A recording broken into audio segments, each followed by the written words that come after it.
Have you got a presentation coming up that you are really beginning to panic about? Here's a tip that hopefully will help make it that little bit easier. Embrace the pause.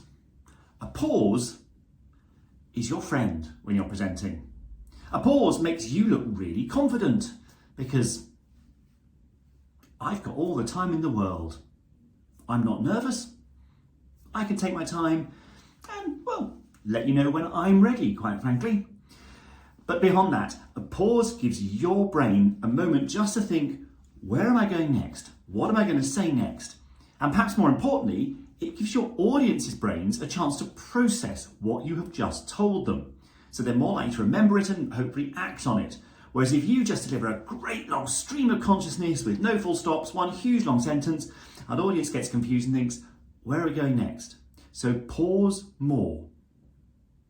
Drop them into your conversation, into your presentation, and it'll make you look really confident.